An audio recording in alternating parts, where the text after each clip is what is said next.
ರಾಯಚೂರು ನಗರದ ಹೃದಯ ಭಾಗದಲ್ಲಿರುವ ಶ್ರೀ ಚಂದ್ರಮೌಳೇಶ್ವರ ವೃತ್ತವನ್ನು ಹೊಸದಾಗಿ ನಿರ್ಮಿಸಿ ಸೋಮವಾರ ಶ್ರೀರಾಮ ಮಂದಿರದ ಲೋಕಾರ್ಪಣೆಯ ದಿನದಂದು ಪೂಜೆ ಸಲ್ಲಿಸಲಾಯಿತು. ಈ ಮುಂಚೆ ಹಲವು ಬಾರಿ ವೃತ್ತಕ್ಕೆ ವಾಹನಗಳು ಡಿಕ್ಕಿ ಹೊಡೆದ ಪರಿಣಾಮ ವೃತ್ತದ ಕಟ್ಟೆ ಮುರಿದು ಬೀಳುತ್ತಿತ್ತು.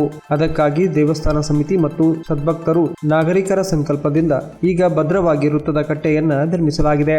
ನಿತ್ಯವೂ ಸಾವಿರಾರು ವಾಹನಗಳು ಸಂಚರಿಸುವ ಈ ವೃತ್ತಕ್ಕೆ ಹಬ್ಬದ ಕಳೆ ಬರುವ ಹಾಗೆ ಸಿಂಗರಿಸಿ ಮರು ನಿರ್ಮಿಸಲಾಗಿದೆ. ಅಲ್ಲದೆ ಶ್ರೀರಾಮನ ಉಡುಪುಗಳನ್ನು ಧರಿಸಿದ ಚಿಕ್ಕ ಮಕ್ಕಳಿಂದ ಪೂಜೆ ಸಲ್ಲಿಸಿ ಶುಭ ಹಾರೈಸಲಾಯಿತು.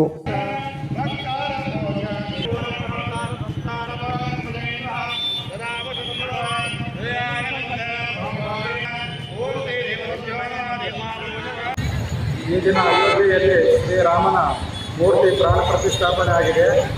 ಆದ್ದರಿಂದ ನಮ್ಮ ರಾಯಚೂರಿನಲ್ಲಿ ಶ್ರೀ ಚಂದ್ರಮೌಳೇಶ್ವರ ವೃತ್ತದ ನೂತನ ಕಟ್ಟಡವನ್ನು ಈ ದಿನದಂದು ಉದ್ಘಾಟನೆಯನ್ನು ಮಾಡಿದ್ದೇವೆ ಮತ್ತು ಸಾಯಂಕಾಲ ದೀಪಾರಾಧನೆ ಮಾಡಿದ್ದೇವೆ. ಆದ್ದರಿಂದ ಎಲ್ಲ ಭಕ್ತರು ಬಂದು ಸಹಕರಿಸಿದ್ದಾರೆ.